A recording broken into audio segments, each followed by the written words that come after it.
অন্তর্বর্তী সরকার ব্যর্থ হলে দেশের মানুষকে ভুগতে হবে, বললেন নুরুল হক।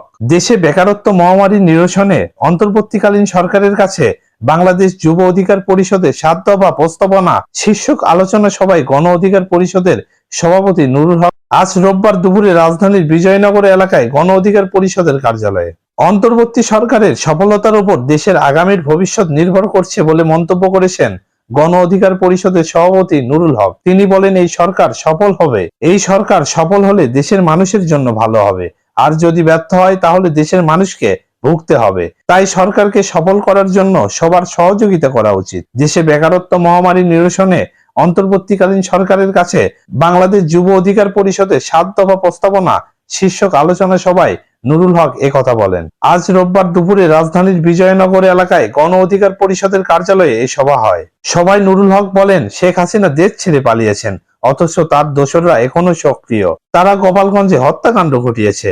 আগামী ১ সপ্তাহের মধ্যে গোপালগঞ্জের হত্যাকাণ্ডে জড়িত সবাইকে আটক করার দাবি জানান নুরুল হক। তা না হলে সেখানকার প্রশাসনের কারো চাকরি থাকবে না বলে হুঁশিয়ারি দেন তিনি। নুরুল হক বলেন, গোপালগঞ্জের সন্ত্রাসীরা সংগঠিত হয়ে সেনাবাহিনীর উপর হামলা করেছিল, এটা লজ্জার।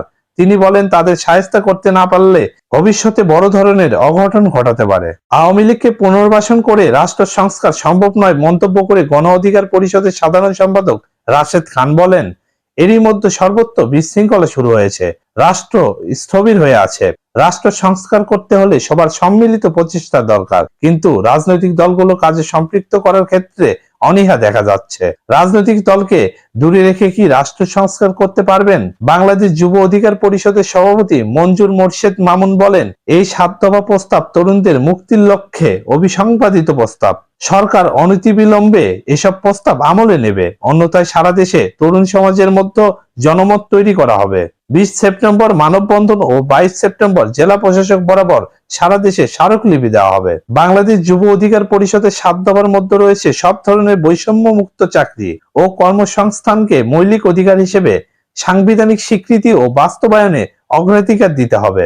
প্রতি বছর নিয়মিত বেকারত্বের জরিপ প্রতিবেদন আকারে প্রকাশ করতে হবে। শিক্ষার সর্বস্তরে চাহিদা ভিত্তিক ও কর্মমুখী শিক্ষা ব্যবস্থা প্রণয়ন ও বাস্তবায়নে অগ্রাধিকার দিতে হবে। আইসিটি সেক্টরে তরুণদের দক্ষ হিসেবে গড়ে তুলতে কার্যকর পদক্ষেপ গ্রহণ করতে হবে। সব ধরনের চাকরিতে আবেদন ফি, অবৈধ সুপারিশ, যে কোনো জামানত ও বয়সসীমা মুক্ত চাকরির ব্যবস্থা করতে হবে। ঘুষ ও দুর্নীতির মতো অসৎ উপায়ে নিয়োগের সব প্রক্রিয়া বন্ধ এবং সরকারি ও বেসরকারি চাকরির বৈষম্য অবসান ঘটাতে হবে ইত্যাদি। তো এই ছিল আজকের ভিডিওটিতে। এরকম নিউজ পেতে আমাদের ভিডিওটিতে লাইক দিন, সেই সাথে সাবস্ক্রাইব করে নিন পরবর্তী ভিডিওর নোটিফিকেশন পাওয়ার জন্য। ধন্যবাদ।